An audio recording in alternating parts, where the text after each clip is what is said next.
Entonces, vamos a ver. Cuando yo tengo estructuras que a lo mejor arquitectónicamente se pueden ver muy bien, pero están sacrificando mucho la estructura, yo debo de imponerles algo así, suena un poco extraño, pero se les castiga normalmente aumentando los criterios de diseño. ¿Sí?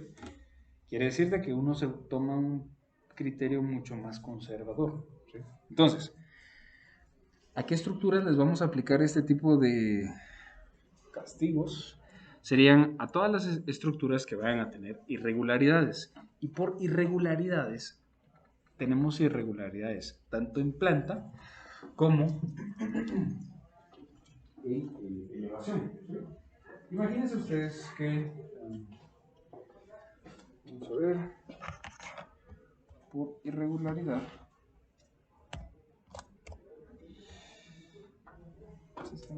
vamos a ver, tengo que hacer un poquito más fácil, más rápido esto.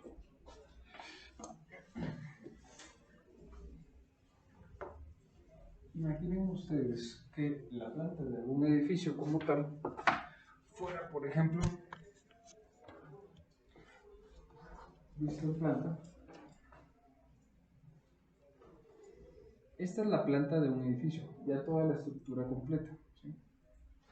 Pero yo justamente me quedé en esta parte. Hablemos de que yo estoy llegando a tener una relación de, esta es una vista en planta, ¿sí? 40 metros por, no, ni fíjese que el lote nos lo vendieron con 15 de frente. Así teníamos que diseñar. Bueno, ese tipo de edificaciones tienen una gran irregularidad en el plan. ¿Sí? Lo que sucede es de que cuando algún sismo actúe en el sentido Y, no va a haber ningún problema. Tiene muchísima riesgo para existir.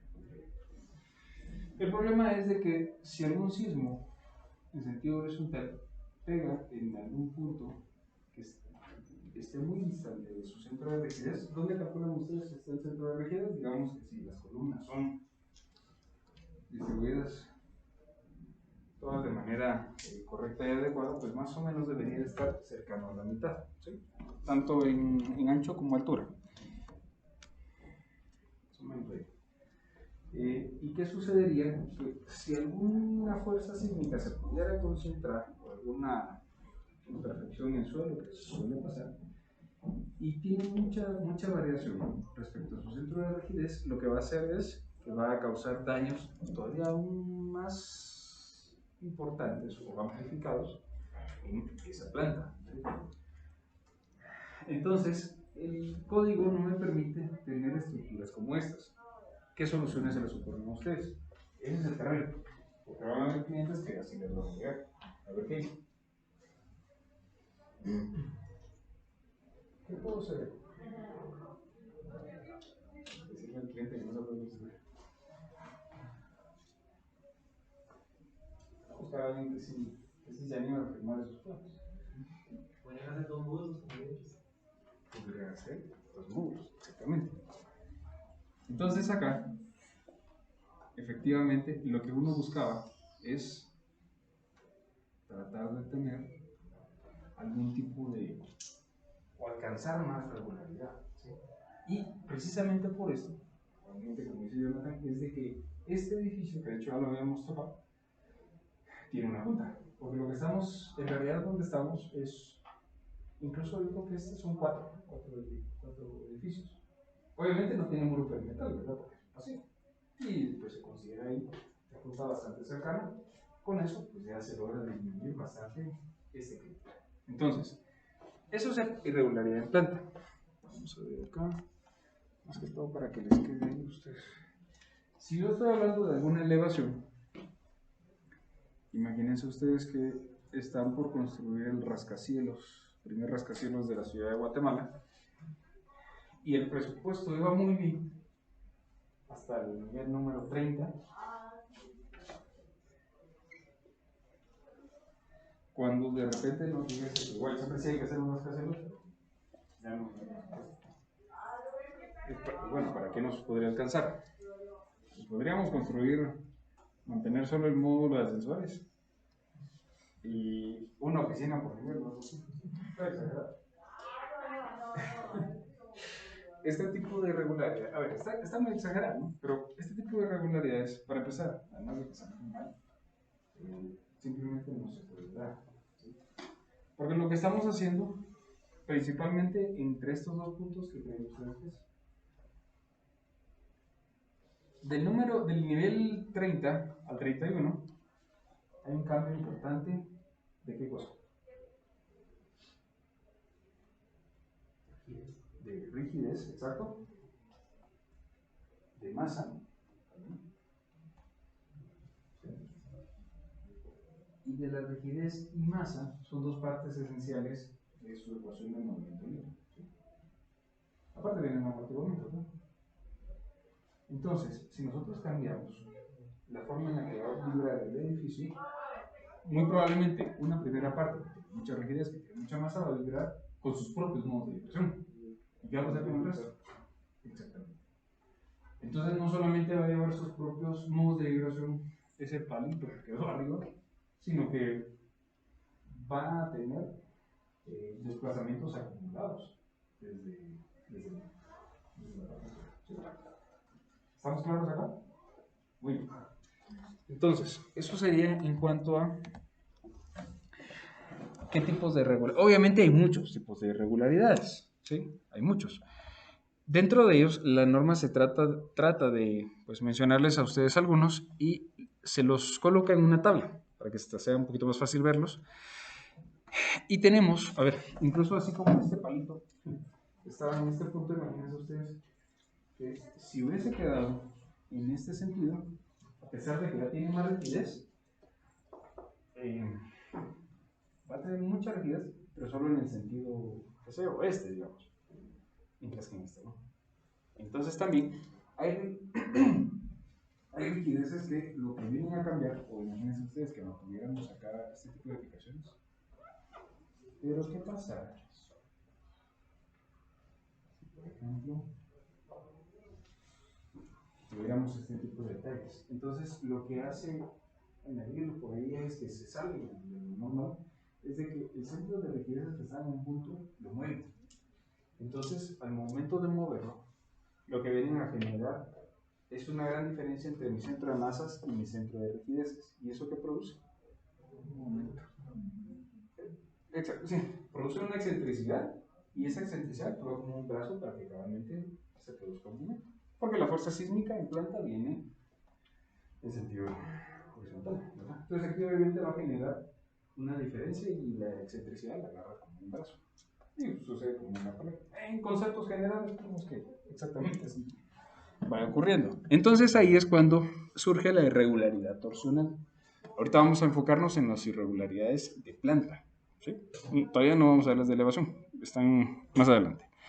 Si existe alguna irregularidad torsional, ¿cómo lo podemos ver? Cuando la deriva máxima del nivel en un extremo de la estructura, incluyendo la torsión accidental, esa torsión accidental es la que ya la han visto. Diferencia entre centro de masas y centro de rigideces.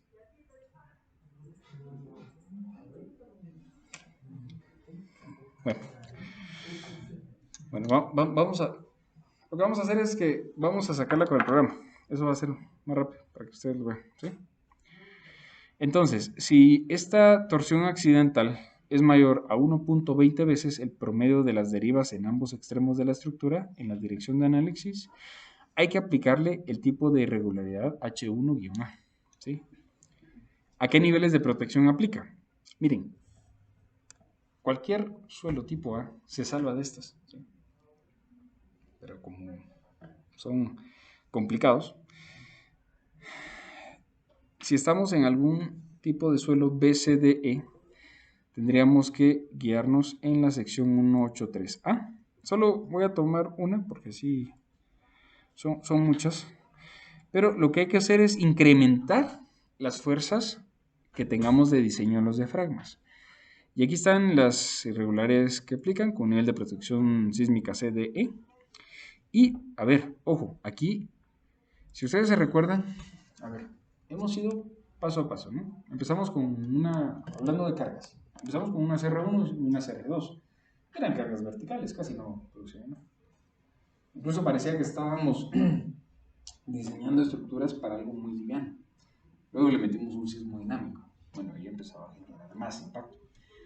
Y el problema está en que ya con este tipo de detalles, cuando empiezan a haber irregularidades, no solo ya teníamos factores de amplificación, ya tenemos sismo, y ahora estamos aumentando las cargas que se transmitirán a través de estos mismos diafragmas. Un 25% más de todas las fuerzas, créanme que viene a generar un desequilibrio ahí en la balanza que ya teníamos. En cuanto a las fuerzas y los esfuerzos de diseño de las conexiones entre el diafragma y los elementos verticales, ¿sí? Esto sería directamente para los nodos, ¿sí? O conexiones, si es que es una estructura en acero. Excepción, las fuerzas sísmicas que se incluyen, que hayan sido amplificadas por el factor de incremento de resistencia, no debemos de incrementarlas, ¿verdad?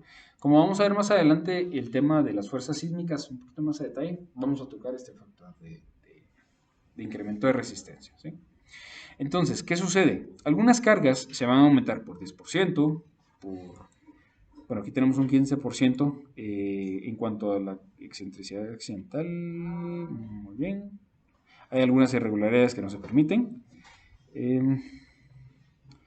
pero en definitiva lo que viene a hacer es aportar, pues obviamente, dónde pueden aplicar las cargas o no, ¿sí?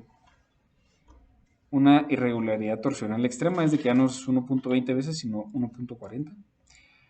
Una esquina entrante, que más o menos es algo parecido a este tipo de irregularidades. Lo que tiene es de que si es 15% mayor, vamos a ver, sí, esta irregularidad existe cuando ambas proyecciones de la estructura en planta poseen un reentrante mayor al 15% de esa misma dimensión. Vamos a la 182A y sería básicamente que por norma ustedes deben de realizar un análisis dinámico. Por análisis dinámico quiere decir de que yo voy a poner a vibrar la estructura con un análisis modal y le voy a aplicar obviamente su sismo estático, pero también su dinámico, ¿sí? Muchas veces me puedo quedar solo con un sismo estático, pero veces donde las normas me pidan que yo aplique un sismo o un análisis dinámico, debo de realizarlo, ¿sí? Y por un análisis dinámico, pues en resumidas cuentas, sería como lo que vieron en su curso de dinámica, poner a vibrar la estructura, ¿sí?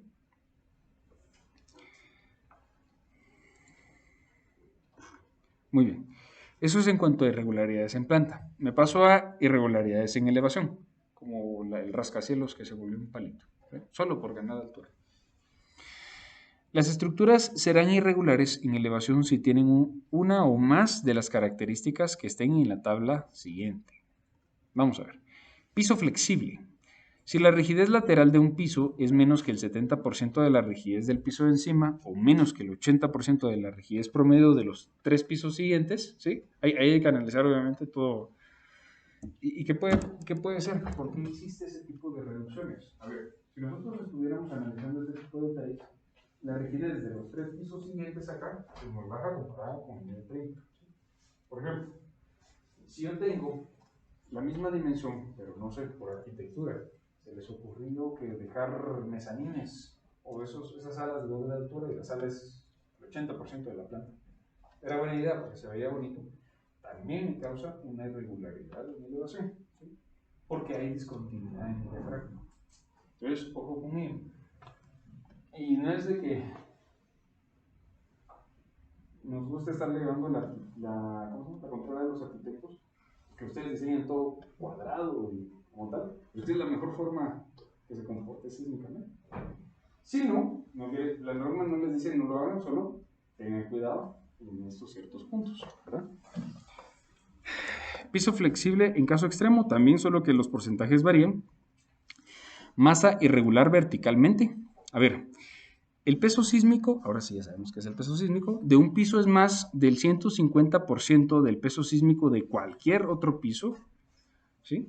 Entonces ahí nosotros no necesita considerarse un techo que es más liviano que su piso. Ah, bueno, sí, los techos, si es un techo o una cubierta libre, esta pues no aplica. Pero si en algún caso, imagínense que ustedes están diseñando una edificación que por alguna razón iba a tener algún cuarto de máquinas en el cuarto nivel, por poner un ejemplo. Las máquinas son increíblemente pesadas. Máquinas que están ancladas al entrepiso. ¿Las considero mi peso sísmico? Sí, ¿verdad? Pesan más de 1 tonelada.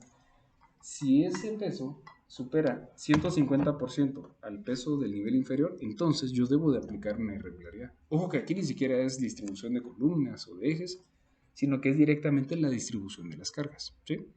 Mucho de esto pasa en estructuras industriales. Entonces aquí aplicaríamos la sección 193C, que básicamente corresponde a que el valor sigma prima estipulado en los incisos A o B, que son los que están en la parte superior, los multiplicamos por 1.05, ¿sí? Entonces esto lo que aumenta es un poquito las fuerzas laterales, etcétera, etcétera. Cuando vamos viendo, y bueno, yo aquí les pediría por favor que lean los dos tipos de irregularidades, tanto en planta como en elevación, porque muchos de ellos, bueno, ya solo este último porque sí es importante, la discontinuidad en plano vertical. A ver, normalmente,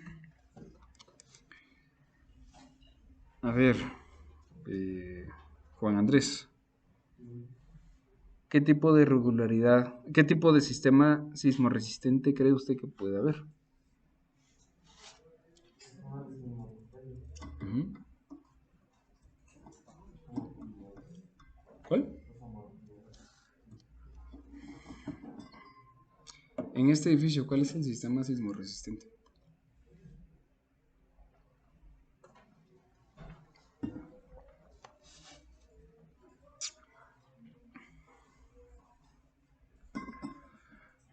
¿Alguien?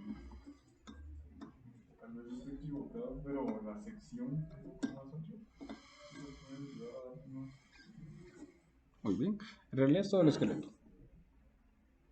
Porque desde que ustedes diseñaron, por ejemplo, la columna, por poner un ejemplo, desde ahí vienen contemplando que no es el 0.5% de área de acero, 0.5% del área bruta de la columna, sino que como estamos en un área sísmica, hasta ahí nos pide el 1% como mínimo, ¿verdad?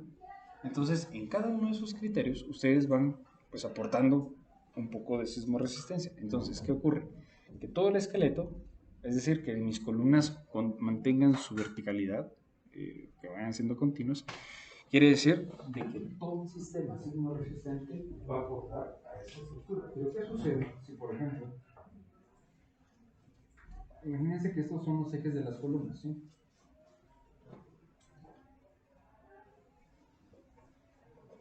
Y sucede que justamente en este eje, que es parte de mi sistema sismorresistente, a nivel arquitectónico, fíjese que necesitamos un poquito más de aire. Corran esa columna. Y hacemos esto. Desfasamos una columna de su eje. Eso ya no se contempla como un sistema sismorresistente. En realidad, esto yo les diría a ustedes, eso es un agujero muerto. Más que ayudarle al edificio, está provocando más peso. ¿Sí? Y también la torsión que genera alrededor de este nodo es la mano. ¿Sí? Entonces, primero, nunca dejen que les muevan las columnas. Pero ni porque va a haber una losa de transición, ni porque mire es poquito lo que va. Que no se muevan. Sino, el sistema sismorresistente, yo les diría, ahí está solo en el primer nivel. Aunque tengan la misma ubicación que las columnas del tercero, a criterio de seguridad solo están en primero. Entonces, si hay una discontinuidad,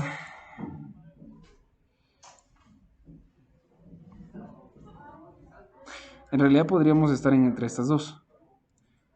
Si es que fueran muros, si un muro o un tramo arrostrado superior se interrumpe y queda soportado en columnas, es decir, si por ejemplo yo tengo un sistema improvisado,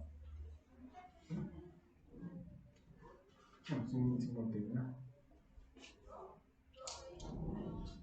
Y en este punto, digamos que tuviéramos más niveles, y yo tengo ubicación de raíces hasta cierto punto y las descontinúo sin bajarlas hasta la base. Ojo que esto no aplica de abajo para arriba. De abajo para arriba sí se puede dar, porque los pesos están conectados más cercanos a su cimentación. Si están de esta manera, lo que va a pasar es de que, imaginemos que se replicaran 6 niveles más, cuando la fuerza sísmica lateral empieza a hacer vibrar toda la parte superior, en estos nodos concentra mucha torsión y una cortante impresionante.